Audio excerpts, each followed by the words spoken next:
खरं तर ह्या पूर्ण प्रक्रियेमध्ये एक प्रोसेस फॉलो केली जाते, ज्यामध्ये एक नोटिफिकेशन जारी केलं जातं, त्याचं हिअरिंग घेतलं जातं, ते वृक्ष आयडेंटिफाय केले जातात की जे घातक आहे.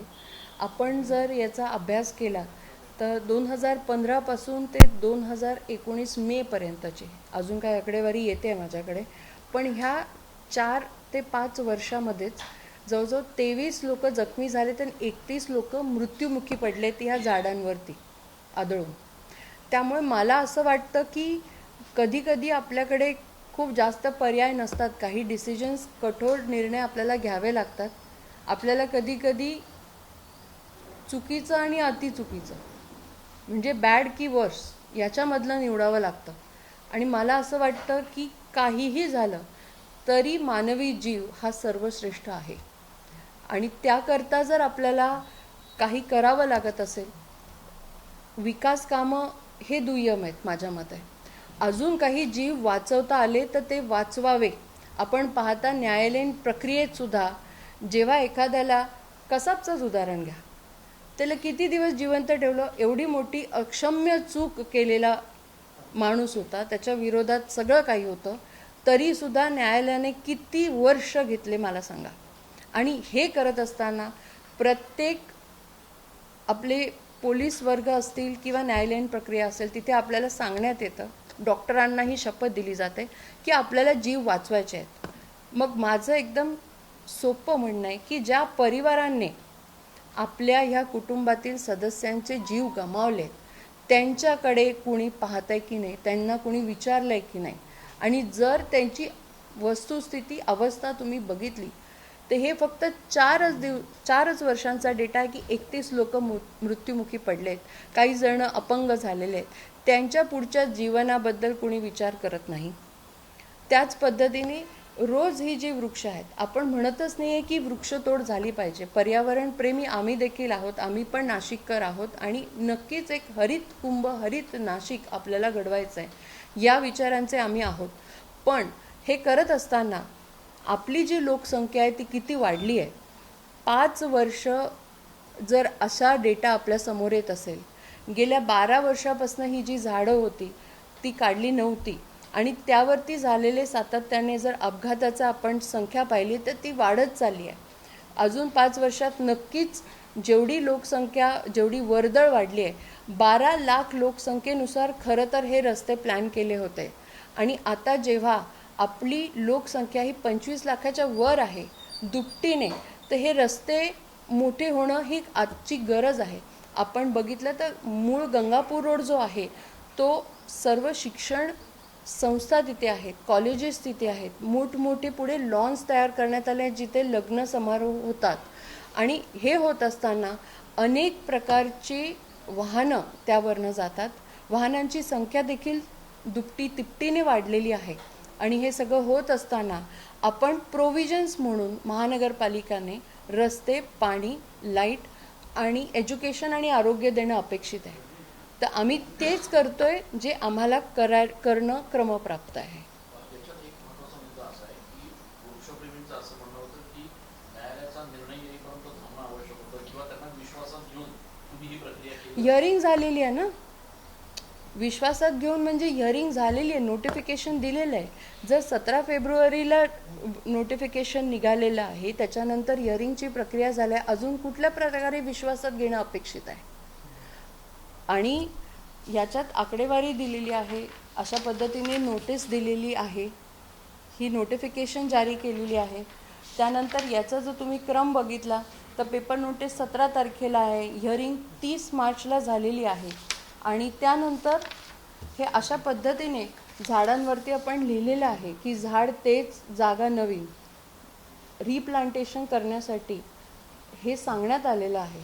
आणि तरी देखील जर अशा पद्धतीने विरोधाला विरोध आपल्याला करायचा असेल, आणि कसं आहे, आपण प्रोसिजर फॉलो करतोय, प्रशासन करत आहे, मी असं नाही म्हणत आहे की प्रत्येक ठिकाणी त्यांना पाठबळ दिलं पाहिजे, पण योग्य ठिकाणी योग्य भूमिका घेणं हे आमचं लोकप्रतिनिधी म्हणून काम आहे. आमच्याकडे लोक अतिशय सस्पिशियस अशा नजरेने पाहतात. जेव्हा एखादा माणूस जातो ना अपघात होऊन एखाद्या झाडाचा, तर आम्ही ते झाड काढू नाही शकलो म्हणून आमच्याही मनात गिल्ट येतं की अरे दरवेळेस आपण त्या गल्लीतनं जातो, तो माणूस समोर येतो, त्या आईवडील समोर येतात. अगदी माझ्या गंगापूर रोडवरती जर म्हणालं तर 24 वर्षाचा मुलगा ग्रॅज्युएशन होऊनच घरी आलेला होता आणि अक्षरशः एक रात्रीतनं त्याचा अपघात झाला आणि एकुलता एक मुलगा होता. रोज ते काका काकू माझ्या समोर न जाता अपराधी असल्यासारखी भावना होते की ते आज झाड तसंच आहे आणि अजून काही मृत्युमुखी पडतील त्याच्याने. ती भीती त्या कुटुंबाला आहे की आमचं तर गेलंच आहे, पण पुढे तरी तुम्ही असं होऊ देऊ नका. तर त्यांचं सांगणं काही चुकीचं आहे का, असं मला कुठेतरी या निमित्ताने सगळ्यांनाच प्रश्न विचारायची गरज वाटते. आणि अजून मला असं वाटतं की गंगापूर रोडचे जे झाडं तुम्ही आता पाहताय तिथे तर एकदम हेलावणारी अशी गोष्ट घडलेली आहे. मला असं वाटतं त्या संदर्भातले तिथे जे लोकप्रतिनिधी आपले विलासअण्णा शिंदे हे जास्त चांगल्या पद्धतीने तुमच्याकडे त्याचा उहापोह करू शकतील. कारण त्यांच्या ज्या नागरिक आहेत, ती जी आई आहे जिनी तिचं बाळ गमावलं आहे, मुलगा गमावला आहे हातातोंडाशी आलेला, त्याच्याबद्दल एक विलासअण्णा आपल्याला सांगतील.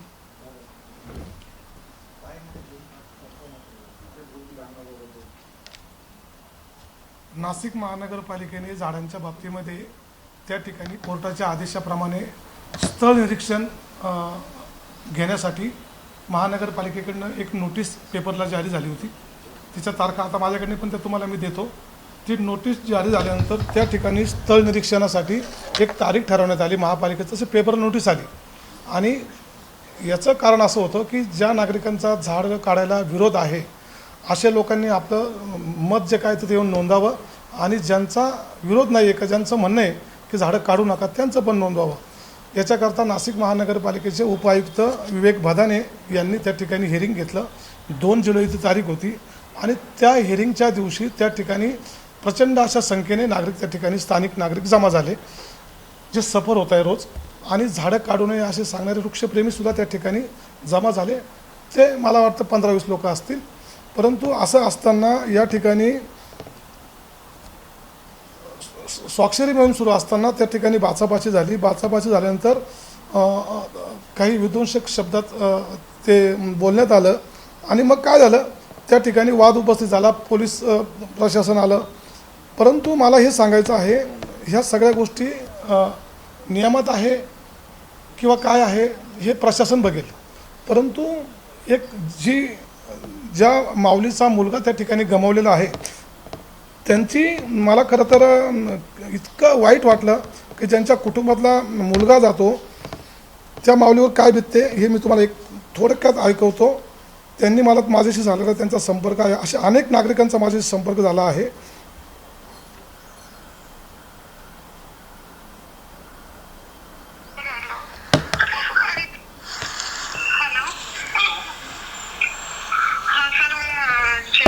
बोलतीये तुमचं मी न्यूज वाचली सकाळी पेपरला. तर 2021 मध्ये माझा मुलगा आणि त्याचा मित्रही डॅश झालाय त्याच झाडावर, जे की दोघेही गेलेले आहेत तिथे. आम्ही पण खूप ट्राय केला होता सर सगळ्या गोष्टी करण्याचा, बट त्याचा ह्या वृक्षप्रेमीवाल्यांनी काहीच हे होऊ दिला नाही.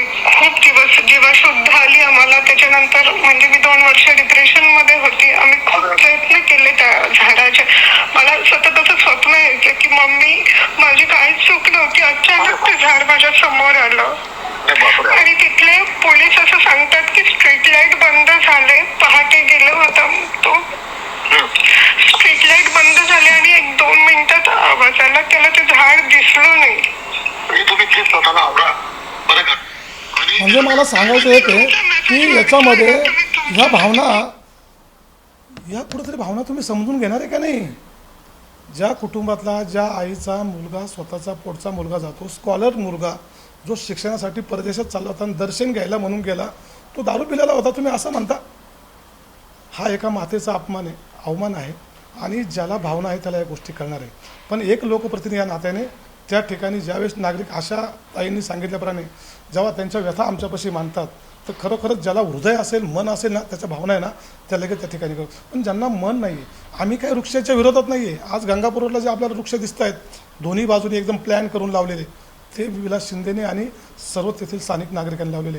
आज त्यांची उंची मला असं वाटतं 25-25, 30-30 फूट झालेली आहे, कारण ते प्लॅन करून लावलेले आहे. परंतु हे जे वृक्ष ताईंनी सांगितल्याप्रमाणे मागच्या सिंहस्थामध्ये काढणं गरजेचे होते. ह्या सिंहस्थ म्हणजे 12 वर्ष उशीर झाल्यामुळे त्या ठिकाणी शेकडो अपघात झालेले. आणि जो आकडा आपल्याला पोलीस स्टेशनला मिळेल त्यामध्ये 46 लोकांचा म्हणजे त्या ठिकाणी निष्पाप बळी गेलेले आहेत. ज्या 46 कुटुंबाचे बळी गेलेले आहे किंवा ॲक्सिडेंटमध्ये मृत्यू झालेला आहे त्या कुटुंबाची परिस्थिती आज काय आहे? त्या ठिकाणी जे लोक जमा होतात की झाडं काढताय त्यांना वाटते, त्यांचं म्हणणं असं आहे आमचा गेला परंतु दुसऱ्याचा जायला नको, अशा भावनाचे लोक विचार करणारे आहेत. आणि त्या ठिकाणी लोकप्रतिनिधी आम्ही काम करतो. परंतु असं भासवण्यात येते की स्थानिक लोकप्रतिनिधी, मनपा प्रशासन असेल हे वृक्षांच्या विरोधात आहे, ते तसं आहे, असं नाही आहे. मुळीच आम्ही दरवर्षी महानगरपालिकेच्या माध्यमातून किंवा आमच्या स्वतः त्या ठिकाणी वृक्ष लागवड करतो आणि ते जतन करतो. आम्ही आपल्याला त्या ठिकाणी जागेवरती नेऊन दाखवू की आम्ही किती वृक्ष लावतो, त्याची किती जोपासना करतो आहे. परंतु महापौरांनी सांगितल्याप्रमाणे आणि उपमहापौर यांना मी सांगू इच्छितो, आजचं जे काही प्लॅनेट शेअर आहे हे 25 लाखाच्या पेक्षा जास्त लोकसंख्या आहे. ते नाशिक महानगरपालिकेला टॅक्स भरतात. त्याच्यामुळे नाशिक महानगरपालिकेची जबाबदारी त्यांना मूलभूत सुविधा पुरवणं, त्यामध्ये रस्ते आले, त्या ठिकाणी स्ट्रीट लाईट आली, घंटागाडी आली, कचऱ्याचा प्रश्न आहे, झाडू साफसफाईचा प्रश्न आहे, मुबलक पाण्याचा प्रश्न आहे, स्वच्छ पाण्याच्या पिण्याचा प्रश्न, म्हणून ते टॅक्स भरतात. आणि त्यांना जर आम्ही मुबलक रस्ते, मोकळे रस्ते नाही देऊ शकलो तर मला असं वाटतं त्यांना आन्सरेबलसुद्धा ते आम्हालाच धरतात. परंतु असं असताना ही सगळी आताची परिस्थिती आहे. परंतु उद्या कुंभ होतो आहे. या कुंभामध्ये ज्या पद्धतीने आपण प्रयागराजचा कुंभ बघितला, ह्या ठिकाणी किमान 12 ते 15 करोड नागरिक भाविक या ठिकाणी येणार आहेत. त्यांचीसुद्धा सुविधा करणं गरजेचं आहे ना. आणि मग असं असताना आपण सुद्धा कुठेतरी ह्या भावनांचा विचार केला पाहिजे. एक नाशिककर म्हणून विचार केला पाहिजे. त्या ठिकाणी जो निष्पाप मृत्यू होतोय, जो बळी पडतोय, त्याचा कुठेतरी त्याचा भावनांचा विचार केला पाहिजे, त्याच्या परिवाराचा विचार केला पाहिजे.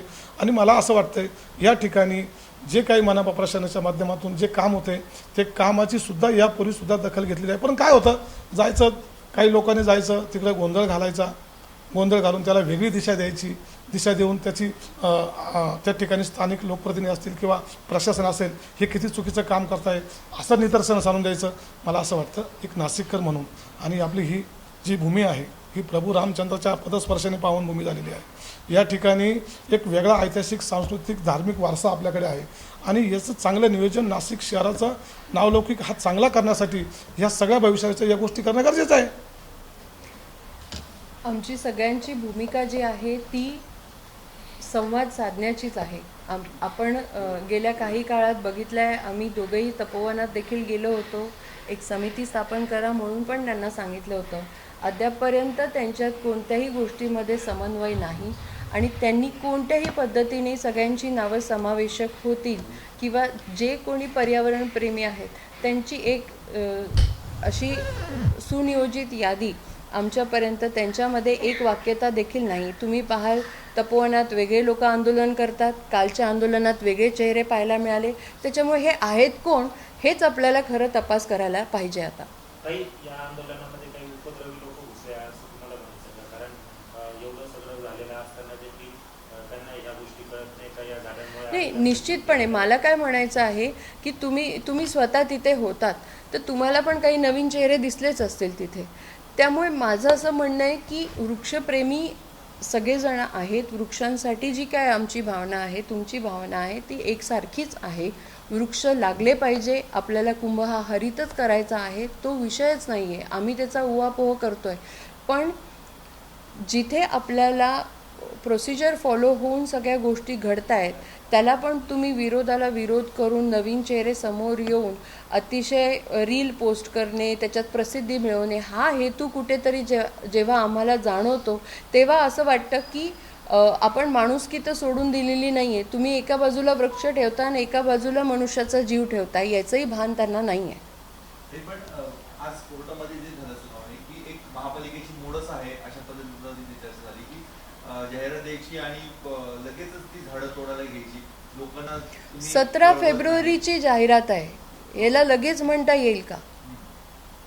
पुरावे तसे. आज 6 तारीख आहे एप्रिल आणि फेब्रुवारी, तर लगेच कशाला म्हणतो एवढं तत्पर? उलट माझं असं म्हणणं आहे की तत्परता तर न्यायालयाने दाखवलेली आहे की एका दिवसात दाखल झाला आणि लगेच आपल्याला उत्तर मिळालं त्याचं. तर अशी जर प्रोसिजर खरंच आपल्या न्यायालयात पण व्हायला लागली तर ती जास्त उत्तम राहील. दुसरा मुद्दा, हे जी झाडं आहेत त्यांना सर्वोच्च न्यायालयाने सुरुवातीला संरक्षण दिलेलं होतं आणि ती झाडं तोडण्याच्या आधी आपण सर्वोच्च न्यायालयामध्ये कुठली याचिका दाखल केली किंवा त्यांना कळवलं नाही, हा एक आक्षेप आपल्या महापालिकेवर येतो. ही प्रशासकीय बाब आहे आणि याच्यामध्ये नोटिफिकेशन जर जारी झाली आहे त्यांचं NGTचंच हे आहे की प्रत्यारोपण केलं पाहिजे. तर मला नाही वाटत की कुठल्या विशेष ह्यामध्ये सर्वोच्च न्यायालयाची किंवा असं जाण्याची काही प्रोव्हिजन असेल. जर तशी असती तर प्रशासनाने नक्कीच त्यांना जेलमध्ये तर नाही जायचं आहे कुणाला या गोष्टी करता. आणि जे काही न्यायालयीन किंवा ज्या काही प्रक्रिया वृक्ष प्राधिकरण सेक्शनमध्ये आपल्या महानगरपालिकेच्या ॲक्टमध्ये असतील नक्कीच ते प्रोव्हिजन्स फॉलो केले गेले असतील. मी ज्या पद्धतीने सांगतात की रस्त्यात असलेल्या वृक्षांमुळे अपघात झाले आणि त्यांचा मृत्यू झाला, मात्र पर्यावरण प्रेमी ते मानायला तयार होत नाही. ते म्हणतात की हे दुसऱ्या कारणामुळे अपघात झालेले आहेत, कुणी दारू पिलेलं होतं, कुणी काय होतं, अशा स्वरूपाच्या ते विधानं करतात आणि यामुळे त्या कुटुंबियांना ठेच पोहोचते आणि दुसऱ्या बाजूला तुमच्या या सगळ्या बरं, दुसऱ्या कारणाने हे जर झालं असतील, जर तिथे झाड नसतं तर अपघात झाला असता का? पहिला प्रश्न. दुसरा प्रश्न हा आहे की एक तुम्ही बघा ना, एकदम साधं 2 दिवसापूर्वाचं उदाहरण आहे, ती विहीर तिथे नसती तर दिंडोरीतला अपघात झाला असता का? पाणी तितकंच महत्त्वाचं आहे, पण ती विहीर बुजवली ना आपण, बुजवली की नाही? जीव महत्त्वाचे होते म्हणून. मग एका नॅचरल रिसोर्ससाठी हा न्याय आणि दुसऱ्यासाठी असा, हा माझा प्रश्न आहे. उलट या पलीकडे जर आपण बघितलं तर सर्वांनी एकत्र येऊन या ठिकाणी जो काही सिंहस्थ होते याच्यामध्ये प्रत्येकाकडे वेगळ्या वेगळ्या संकल्पना आहे. याचा आम्ही प्रत्येक प्रभागात जातोय, महापौर उपमहापौर आपल्या दारी असा संकल्प राबवून नागरिकांच्या सूचना घेतोय. याच्यामध्ये उलट आपले असे काही जे मंडळी आहे यांनी याच्यामध्ये सहभागी व्हायला पाहिजे. या शहराच्या विकासासाठी, या शहराच्या या भवितव्यासाठी आपण काम केलं पाहिजे. आणि महापौरांच्या उपस्थितीत एक बैठक पण झाली वृक्षप्रेमींची, त्यांनी सुद्धा त्या ठिकाणी आम्हाला सकारात्मक भूमिका त्या ठिकाणी दिसली. सन्माननीय आम्ही जी ठाकरे साहेबच्या बैठकीला उपस्थित होतो त्यांच्याही ही गोष्ट लक्षात आली. त्यांनी सांगितलं की आपण एक कमिटी फॉर्म करा. महापौरांनी सांगितलं की आपण एक कमिटीला नावं द्या. ते नावंसुद्धा मला असं वाटतं आजपर्यंत पोहोचले नाही. मग संवाद साधायचा कोणाशी? आणि तोपर्यंत तो जो पिरियड वेळ जातो त्या वेळेमध्ये जे काही अपघात होत आहे, त्या अपघातामध्ये जे काही बळी जात आहे त्यांची जबाबदारी कोण घेणार आहे? ती मग कोणतरी निश्चित केली पाहिजे. मग आणि प्रशासनाची मानसिकता आहे, लोकप्रतिनिधींची मानसिकता आहे. आज जे काम थांबले त्याच्यामुळे जर तिथं अपघात होत असतील याच्यावरती तुम्ही जबाबदारी कोणाला निश्चित करणार आहे? ही जबाबदारी ज्या दिवशी निश्चित होईल त्या दिवशी खऱ्या अर्थानं मला असं वाटतं या कामाला आणि या सगळ्या प्रक्रियेला गती मिळेल. हा झाला झाडांचा विषय, परंतु अहिल्या होळकर पूल त्याच्या मागच्या बाजूला प्रचंड अशी पानवेली आहे, म्हणजे 500 मीटर अंतरापर्यंत पानवेली आहे. तर कुंभमेळा होतो आहे आणि गोदावरी प्रदूषण बरोबर. पानवेलीसाठी विशेष करून आपल्याकडे एक मशीन आहे, पण त्याचंही काम सुरू आहे आता. पण जे काही रॉकी स्पेस असतो, म्हणजे जिथे 3 फूट क्लिअर पाणी नाही आहे त्या ठिकाणी ते मशीन उपयोगात येत नाही. आणि आपण जो सांगितलेला पूल आहे त्याच्यामध्ये खडक प्रमाणात आहेत. आत्ताच प्रशासनाने त्याच्याकरता मॅन्युअल पानवेली काढण्याचं डॉकेट देखील सादर केलं आहे. येत्या महासभेमध्ये तेही आपण काम सुरू करतो आहे. माझी एकच कळकळीची विनंती आहे आपल्या माध्यमातून की ज्या ठिकाणी आता जो आपण प्रश्न विचारला की जे मृत्यू पावलेले आहेत त्याच्यामध्ये असं सांगण्यात येतं की ते दारू पिऊन त्यांचा ॲक्शन झाला वगैरे. कृपा करून असं कोणाविषयी ज्या कुटुंबातला गेले त्याची अवहेलना आहे, ज्या कुटुंबातला सदस्य गेलेला आहे त्याच्या भावनांना पुन्हा एकदा ठेच पोचवण्याचं काम आपण करतोय. ज्या दिवशी अपघात झाला त्याची तिथं नोंद होते, नोंद झाल्यावर त्याचा पोस्टमॉर्टम होतो. या सगळ्या प्रक्रिया आपल्याकडे आहे, त्याच्यातून आपल्याला निष्कर्षच येईल. परंतु आपण उचलायची जी लावायची टाळूला आणि कोणा ज्या कुटुंबातला माणूस गेला त्याच्याविषयी सांगायचं दारू पिऊन गेला, मला असं वाटतं एक गेल्याचं दुःख आणि असे ज्यावेळेस आपण बोलतो त्याचं एक वेगळं दुःख त्या परिवारावर आहे. तर कृपा करून असे सुद्धा कोणी बोलू नये अशी माझी कळकळीची विनंती आहे.